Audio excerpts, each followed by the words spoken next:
Hey, folks, welcome to another edition of Dog Walk Talk, brought to you by DawgsHQ. As always, I'm your host, Jake Roos, and with me, as always, team beat writer over at DawgsHQ, the man, Palmer Thombs. PT, what's good, brother? Doing well. Just ready to wrap up another week of Georgia football coverage and hop right into the next one. Yeah, no question about it. Dogs, look, no big surprises, I don't think, for anybody who's been paying attention all season. The spread was what it was. Dogs almost got there, got it close for sure, but not quite enough to get over the hump. But, let's call it what it was, a dominant victory again. I think you said it well in Rest and React over at DawgsHQ today on Sunday. A pretty complete performance on all facets. Georgia came out. There were some, like I said, everyone kind of expected this. So it was really just an opportunity to kind of fail more than it was an opportunity to succeed. Because if you don't go out there and kick their ass, then everybody's talking about that. They do that, and they do it in pretty convincing fashion, pretty much with all facets of the game. And what I was really impressed with, and I think is a great sign, is you got some of those old faces back, some of those contributors that you've been waiting for, starting to knock the rust off a little bit, getting some reps, making some plays, getting some contributions. I think that was big for Georgia, Palmer. Yeah, certainly. Having Stetson Bennett have a bounce back type game was big. I know we'll talk quarterbacks here in a second, but like you said, some of those receivers, getting them back, I think was huge in Stetson having the game that he did. Jermaine Burton, we're almost talking about a career high 3 touchdown game. Almost, absolutely would have won, SEC Player of the Week with 3 touchdowns more than likely. He gets taken down at the 1 yard line twice, and instead we're talking about a 3-catch game. And actually, now that I think about it, it would have been 3 catches, 3 touchdowns. We're talking about a 3-catch game that with just 1 touchdown on the box score for him. But an impressive day nonetheless. Arian Smith with 1 catch for a touchdown. I saw a stat here that Arian Smith has 5 career catches. 3 of those have gone for touchdowns. Yep. Indeed. And really, if you think back to the Cincinnati one that wasn't a touchdown last year, it was a 53-yard, big gain, 50-plus yard gain there. And so he is a big play receiver. And I think getting him back is certainly big for Georgia. Came up big there with a great ball from Stetson Bennett, great anticipation from him, and a great play by Arian Smith to get to that spot. On 4th and 6, I was up in the press box saying, "Oh my gosh, that is a terrible play call for 4th and 6." And as I'm wrapping up my sentence, he's hauling in the touchdown pass. So, he made me eat my words there. But overall, I think getting those receivers back was big. I was a little bit surprised by how Georgia ran the ball. Missouri came in to the game last in the nation. I had said it all week long that they were last in the SEC because I just assumed that I knew that they weren't great against run defense, but I assumed that they weren't last in the nation. They were last in the nation, allowing 280-something yards per game coming in. Georgia rushes for 168, I believe, was the total. 33 carries, 168 yards, 2 touchdowns. An average of 5.1 per carry is not bad at all, but so they ran it efficiently, but they didn't, they didn't run it as well as overall as I thought they would, especially with them getting up early. I think Missouri, and Kirby mentioned this after the game, Missouri sold out on the run. They came in wanting to stop the run, and I think that opened some things up for Stetson Bennett and these wide receivers on the back end. So, when you win 43-6, you can't really complain too much. I think that, like we said earlier, it was a very complete performance. Defensively, we haven't even mentioned them, and I think that says all you need to know is that there was no need to mention them, that they did their job. They kept Missouri out of the end zone, and you saw the pride of this defense come through on the tail end of the game on that last drive with the second string, third string guys in, but the first string defense right there, supporting them, coaching them up, and being, very into the game in terms of not wanting Missouri to get into the end zone. Yeah, and look, teams have chosen to take that route with Georgia this year of selling out to stop the run, and I get it. I understand why. I mean, the narrative is that Georgia is limited in their receiving options, that Stetson Bennett can't make the plays, so it makes sense. If you're going to attack them, hey, let's go that route, because it doesn't seem like there's much else you can do. You could take the Arkansas route and drop eight back in coverage and try and stop them, but then they'll gash you for 263 or whatever it was. It's like I said. It's like I've said kind of all year. Georgia's really kind of worked themselves offensively into a pick your poison situation. You can really sell out to stop one, but they're good enough to get it done on the other facet. Now, obviously, I think we have to touch on quarterbacks. JT Daniels gets his first action. Gosh, since Vanderbilt? I think it was September 21st quarter of that Vanderbilt game, September 25th. So Georgia had gone 3 quarters of that game plus 4 quarters of 4 straight games in October, 2 quarters in this one. So 16, 18, 21 quarters without JT Daniels. Quick math. Man, he's not just spending time at Grady College. He's up in the math building too. I mean, yeah, it's simple addition goes a long way. It was a while. It's been a while. And you wondered about it. It was something we talked about kind of going into this game. Would you see him? We talked about this idea of the health around him and how that all factored in.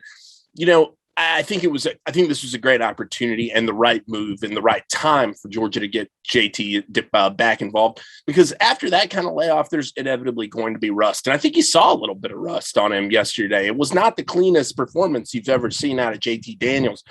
But let's call it what it was. Both quarterbacks were effective. If you look at the numbers were similar. Over the stretch of time, 7 for 11, 13 and 19, completion percentage 4 points higher for Stetson Bennett at 68%.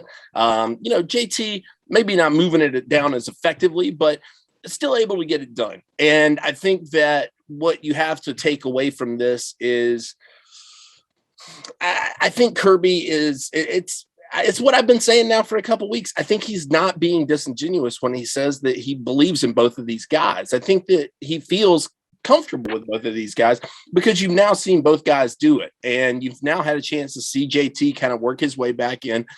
I think maybe going into this week, now it is when it, I think, comes down to practice and how they're able to rotate beyond this. Because quite frankly, if you look on Twitter, I mean, people are ready to dive off the buildings when Stetson Bennett underthrows it a little bit.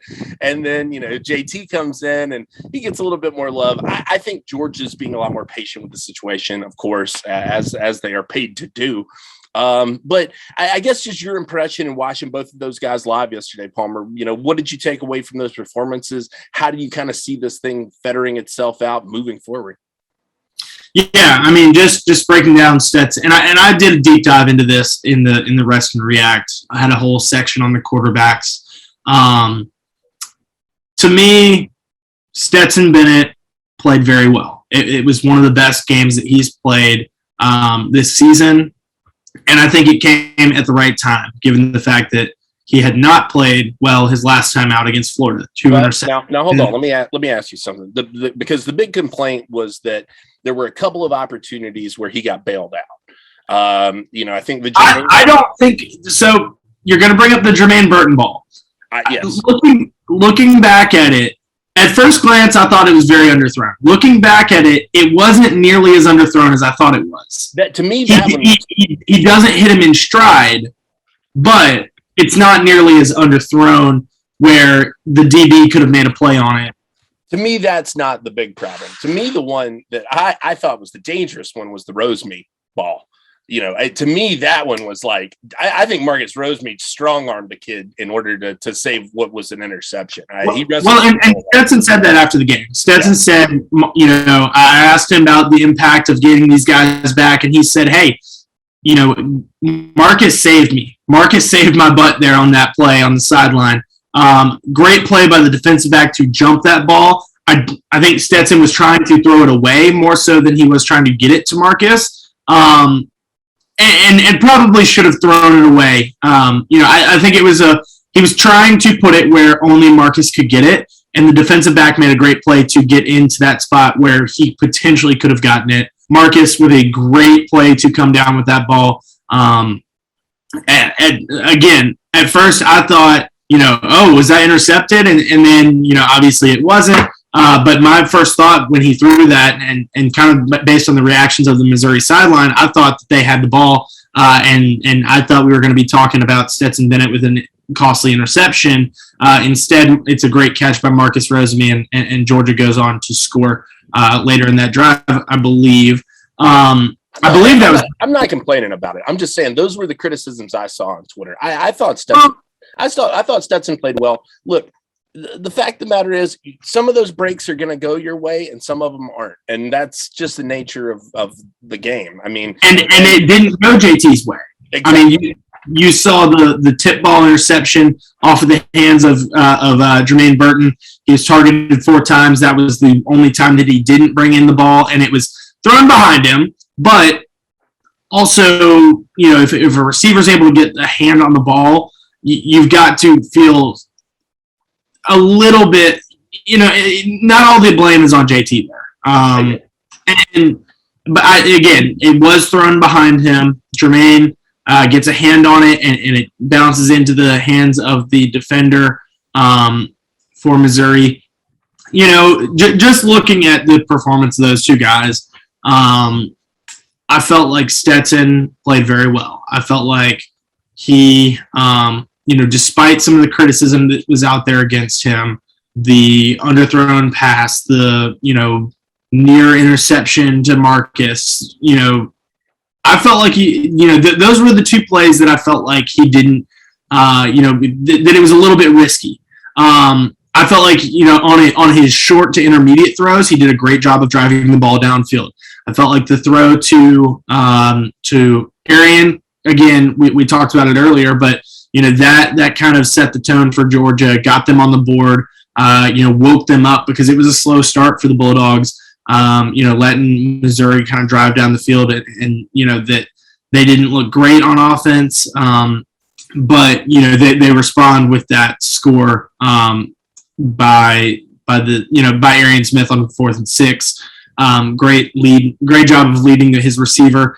Another throw that really stood out to me was that probably could have been a little bit better, but was the throw on the sideline to Kenny McIntosh down the sideline on the Missouri sideline.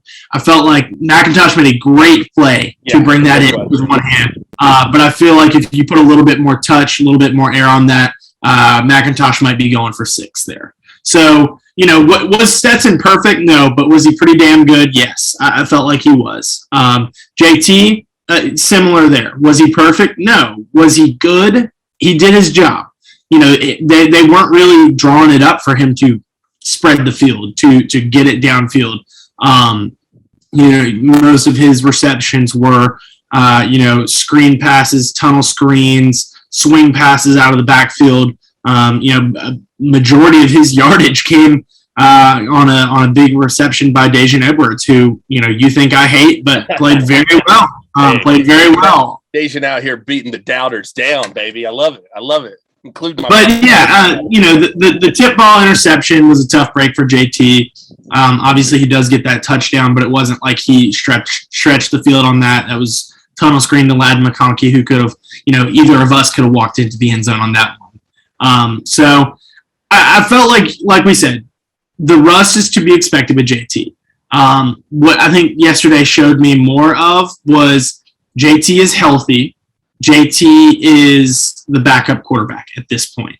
And to me, it's going to take something that Stetson doesn't do, or his struggles for JT to come back in. It's going to take JT saving the day to be the starting quarterback, similar to how Stetson saved the day last year against Arkansas. You're going to need and no Georgia fan wants this. You don't want to see your team struggle. Especially looking at this schedule, the next opportunity for Georgia to potentially struggle probably is going to be in Atlanta in the SEC championship game. So you don't want to be. You were going hard on the Vols last week, baby, saying this was going to be a challenge, and I think it is now. I still do, but I think Georgia can win this game with Stetson Bennett. I agree. And I'm not saying that they can't win an SEC championship with Stetson Bennett, but I think that is a much more challenging task to do with Stetson than it is with JT. I think it's a tall task to go out there and beat an elite team with a quarterback that is limited in some ways. I won't say either of those guys is this guy because they're not, but it's akin to. I think it's a feeling, and it's akin to Alabama going into that game with Jalen Hurts and Tua.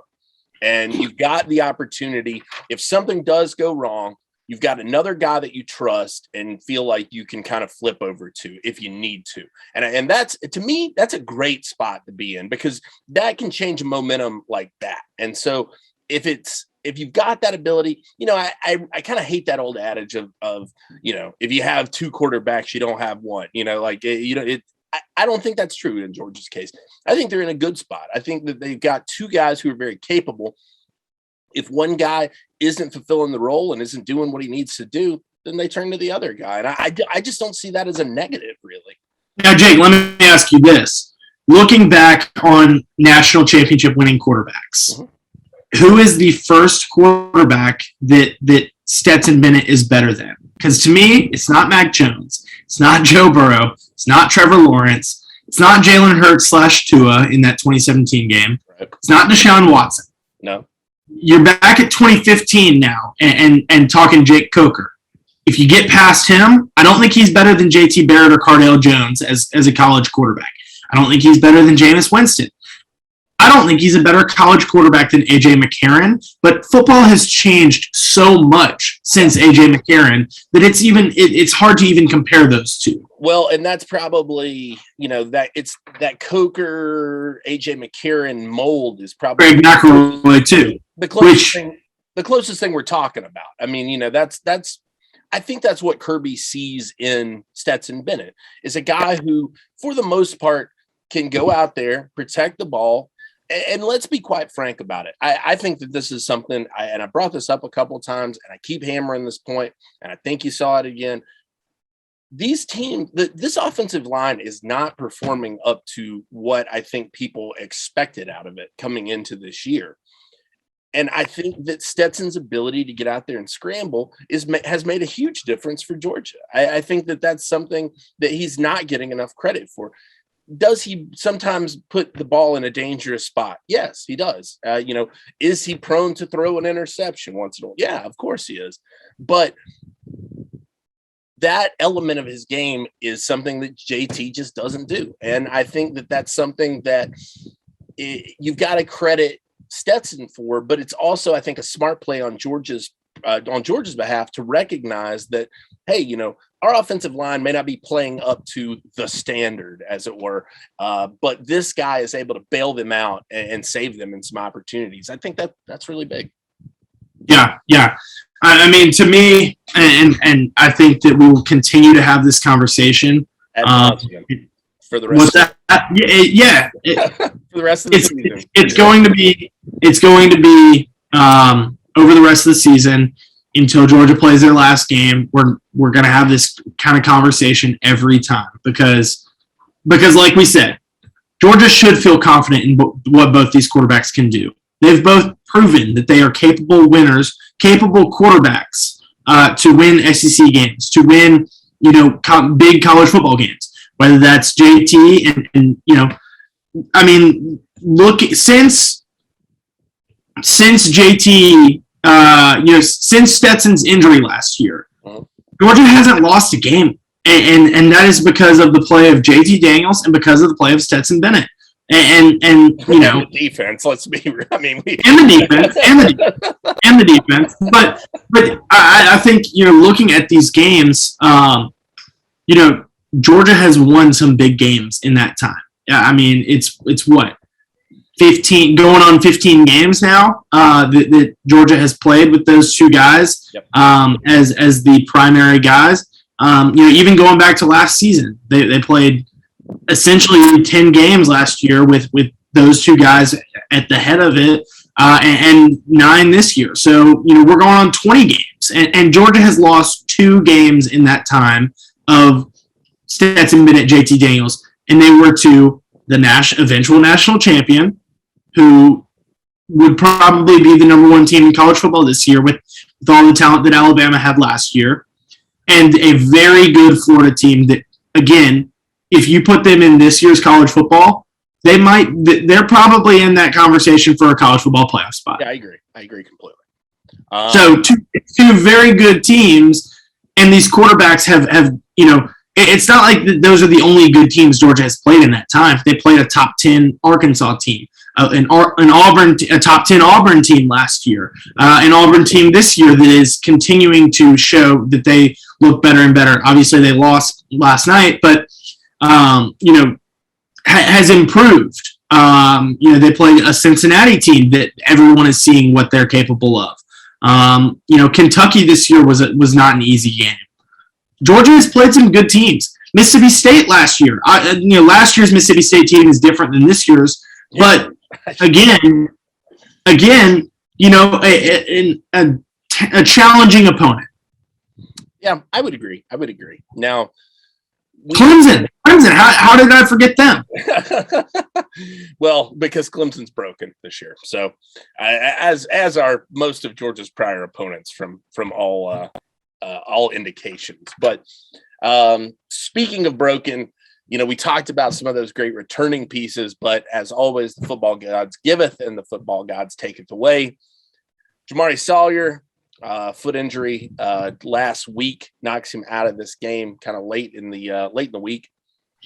You know, I guess you know, just your quick thoughts on that one. You know, how do you feel like Broderick Jones played in relief of him? Yeah, I'm very curious to go back and look at the tape a little bit more on that one. My initial impression is that I didn't notice Broderick Jones, which is exactly what you want in an offensive lineman. You don't really want to be noticed if you're an offensive lineman. Myself, I played O-line in high school, and I was noticed more often than not. Not for good stuff. This is why I'm on the reporting side and not the playing side now. But, you know, to me, I feel like for him to go out there, Georgia should feel confident in Broderick Jones. He played very well, you know, in relief against Auburn. He played, you know, good enough for Georgia to win a game yesterday against an SEC opponent. He'll continue to be challenged. I don't know the exact timeline on Jamari's injury. My guess is that you're probably not rushing him back. Yeah. I think with a talented player like Broderick, you feel comfortable that you can trot him out there and beat Tennessee, Charleston Southern, and Georgia Tech. Maybe you try and work him back in, maybe for a series or two against Charleston Southern or Georgia Tech, because we've already heard that he's likely out of the Tennessee game as well. He was on crutches yesterday with a walking boot. So, you know, maybe you try and work him back in, but more than likely you can go out there and you can win those games without Jamari Sawyer. So you don't need to. You know, again, maybe you want to, and so that his first time back on the field in a month, he's not knocking off the rust against Alabama or Texas A&M or, you know, whoever comes out of the West. But I also think that you can get him quality reps in practice against a team, against a defense, against an opponent that is up to the same caliber of who you will play in the SEC championship game. Yeah, and you know, for me, that's not a guy I worry about rust for, because he's had so many snaps under his belt. He's done it while the band's playing so often, and has just been a stalwart for that line. I think it could be.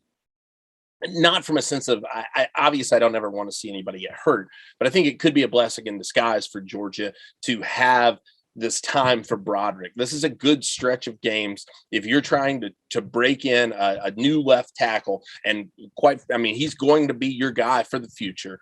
This is where you find out. This is the proving ground for Broderick Jones. And then you're able to reassess after the season. Okay, do we have this guy? Is he the piece that we think he is? This is certainly valuable. I mean, it's similar in a way to what Georgia had last year with Chris Smith. Obviously losing Richard LeCount was tough, but you get to, trial by fire with Chris Smith. And look how that's turned out this year. He's been a very valuable piece on the back end of that defense. Now, switching over to defense, something that we want to treat very sensitively, of course, because it's very serious allegations. Adam Anderson, currently under investigation for an accusation of rape by the Athens Clarke County Police Department. As a result, was held out of last week's game, didn't practice very much, is currently suspended from the team. His lawyer, he's issued a pretty categorical denial and has, in fact, asked to be reinstated to the team. That'll all sort itself out. I'm not going to get into legal proceedings because I don't know anything. And at this point, quite frankly, it is just accusations. So we don't have very much to go on. However, I will say, and I wrote this in my column, The Three Keys, after the game yesterday, I thought Georgia's defense did a good job of blocking out that noise. I think it would have been easy for them to sort of, come out a little down, a little distracted, in fact, even. Obviously these are things bigger than football. But I credit those guys who, that was their business and that's what they're there to do. And they were able to block that noise out yesterday and put together a performance that's reminiscent of what they've done all year without one of their best players on the team. Yeah, it certainly puts a lot more pressure on Robert Beal to step up. Nolan Smith is going to be the guy in that room now. And he was very much a part of who they were, but was part of it. He wasn't all of it, and now he is more of it. I still don't think he's all of it because I think Robert Beal is a guy who what you've got. He's done it for several years now, and is eager to step up, capable of stepping up. But I do think Nolan takes on a bigger role. Robert Beal, goes from probably third or fourth in that room to second in that room, and you're also going to be looking at some of those other guys to bring some pressure off the edge, whether that's Quay Walker, Trayvon Walker, other guys in Channing Tindall can bring some pressure off the edge as well. Certainly a tough loss for Georgia in terms of on the field. You hate to see a guy like that go because he was so productive when he was on the field. But Georgia is certainly talented enough to withstand a loss like that and have guys step up. And, this is just totally my opinion. I think they're doing the right thing. They're doing their due diligence, let the process play itself out. It's a big loss. I understand the kid wants to be out there. They are just accusations at this point. I understand that as well, but I applaud Georgia for doing due diligence when, this is a key piece of the team. All right, moving on from that, real quick, one last thing to be watching out for this week, and that's on the Georgia recruiting front, which I thought was going to be slow for a couple weeks. I thought it was just going to be a little bit more Never, Jake. You should know better. You've done this for long enough that you should know that it's never quiet. I know, but that's my stupid brain tricking me every single time. But Julian Humphrey, 4-star cornerback out of Texas, comes out and says, "Hey, I'm ready to do it. I'm ready to go home." Got to tell you, it would be a huge surprise, I think, to anybody pretty connected to that thing if it went anywhere other than Georgia, based on his. That's coming from the kid himself. He said in the last interview we got with him at on3.com, which was, I guess, early last week, I think. He said, "I don't think it's any secret that everybody knows Georgia's my leader." So if that's the case and you are to be taken at your word, Julian Humphrey, then good news should be on the way for the Dogs here in the next week. Big pickup for the Dogs. Again, this is a guy we've talked about a lot, a guy that I've felt good about their chances with. And as we've said, you've got to be restocking that back end because you're probably going to be losing some key pieces back there. So a lot of experience, and they're just frankly not as deep as they need to be. They've had some young guys that they've trotted out and are getting some valuable experience, but they want to reshape the face of this thing and get it where it needs to be. So Julian Humphrey will be a big pickup if he does indeed choose the Dogs, as we are predicting he will. I think that's it for me. Paul, you got anything else, brother?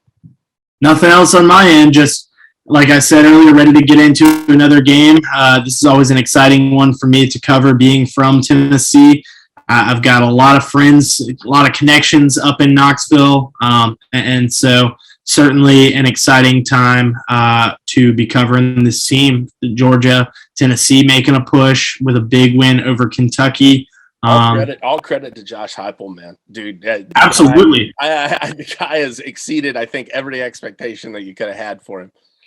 Yeah, I mean, first-year coaches in this league coming up with some big wins. Shane Beamer over Florida.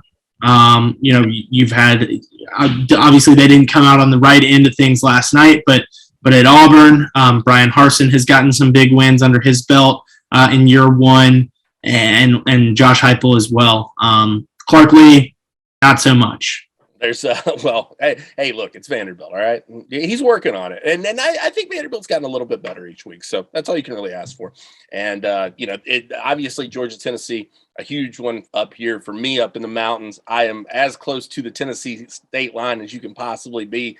The hate is real, folks. Georgia fans and Tennessee fans mixing like cats and dogs up here and in the mountains, and it's always fun. This is always a good one. This is one you grow, if you grew up where I grew up, you paid a lot of attention to, but we won't get into it just yet. We'll save that one for later this week, so make sure you tune in for Thursday's edition of Dog Walk Talk.